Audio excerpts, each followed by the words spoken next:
Albert Göring was a German engineer and businessman, and most notably the younger brother of Hermann Göring, one of the most ruthless and powerful figures in Nazi Germany.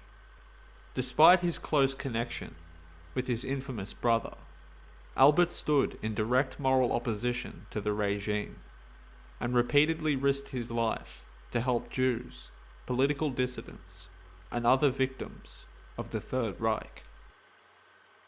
Albert was born on the 9th of March 1895 in Berlin, into a family of considerable status and privilege.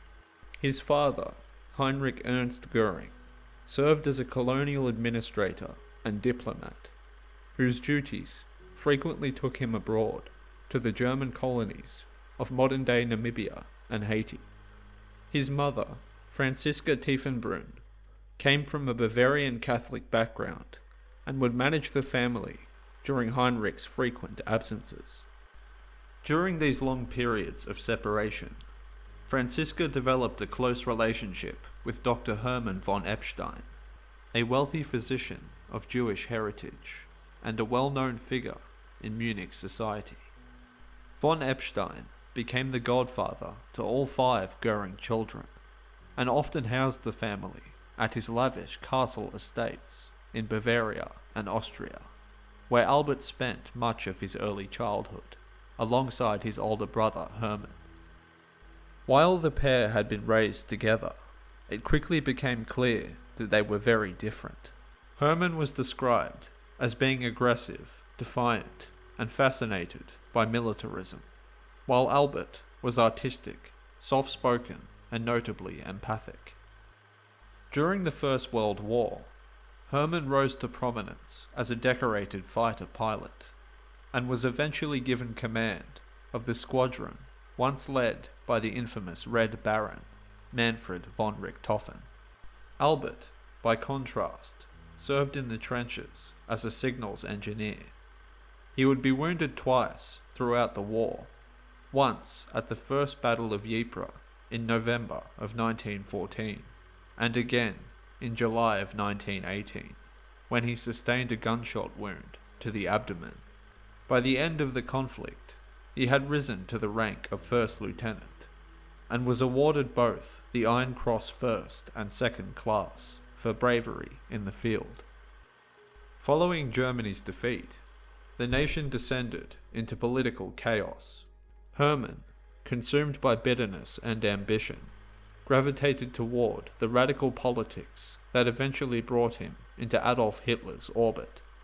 He joined the National Socialist German Workers' Party in 1922, and played a central role in the Beer Hall Putsch of 1923, a failed coup attempt to overthrow the Weimar Republic government in Munich.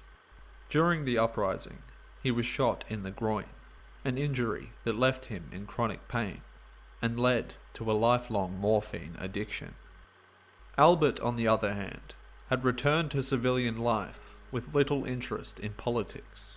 He went on to study engineering, and pursued a career in business, spending significant time abroad, particularly in Austria and Czechoslovakia, where he worked for film and manufacturing companies, actively aiming to distance himself from the political radicalism that had taken hold in Berlin.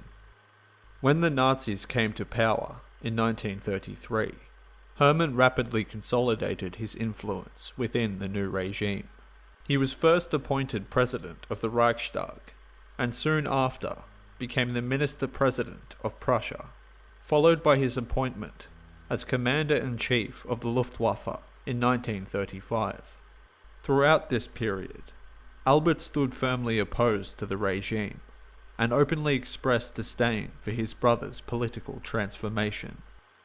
When Germany annexed Austria in 1938, Albert was living in Vienna, where he witnessed firsthand the humiliation of elderly Jewish women who were forced to scrub the streets while taunting crowds looked on. In an act of solidarity, Albert joined the women on his knees and began scrubbing alongside them. When an SS officer approached to arrest him, he was stopped in his tracks upon learning of Albert's surname, and the women were subsequently released. It was around this time that he would also help his former Jewish employer, Oskar Pilzer, a former film executive who had been arrested by the Nazis. Albert personally intervened to secure Pilzer's release and helped him and his family to escape to safety abroad. These actions marked the beginning of a quiet campaign of resistance that would continue throughout the war. By 1942, Albert was employed as the export director at Skoda Works in Nazi-occupied Czechoslovakia. There, he used his position to aid Jewish prisoners, forging documents, including transit passes, bearing his brother's signature, to facilitate their escape. He also collaborated with the Czech resistance, encouraging acts of sabotage while providing intelligence and logistical support. In 1944, he would personally travel to the Theresienstadt ghetto, claiming to be in need of workers.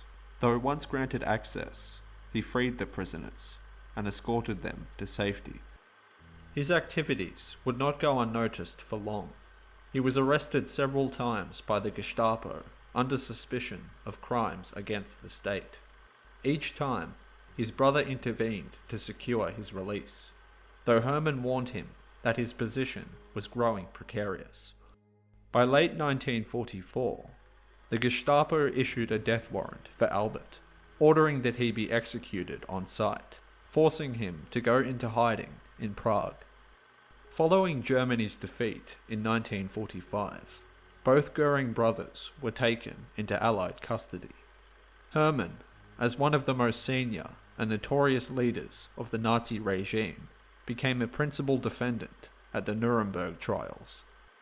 Albert, however, was arrested under suspicion of collaboration simply because of his surname and family connections. Allied investigators initially assumed he had supported his brother's position within the regime, leading to his interrogation by American authorities for several months. His insistence that he had actively opposed the Nazis was initially met with skepticism, though eventually evidence would surface to support his claims.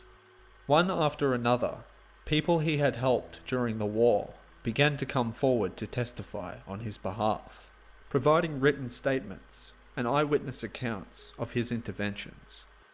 Thanks to these testimonials and corroborating documents, Albert was ultimately exonerated and released from custody in 1947. Meanwhile, in October of 1946, Hermann had been sentenced to death for his long list of crimes, though he would ultimately cheat the gallows by swallowing a cyanide capsule the night before his scheduled execution. Although cleared of any wrongdoing, Albert's post-war life was fraught with difficulty. His family name carried a heavy stigma, and he was widely shunned from German society, making steady employment nearly impossible. He would spend his final years in Munich, relying primarily on a government pension for support. In 1966, aware that his pension would be transferred to his spouse upon his death, he married his housekeeper to ensure her financial security. He would pass away on December 20th, 1966, at a hospital in Nuremberg. For decades, Albert's story remained overshadowed by his brother's infamy. It was not until the late 20th century that historians and filmmakers began to uncover the truth of his quiet heroism.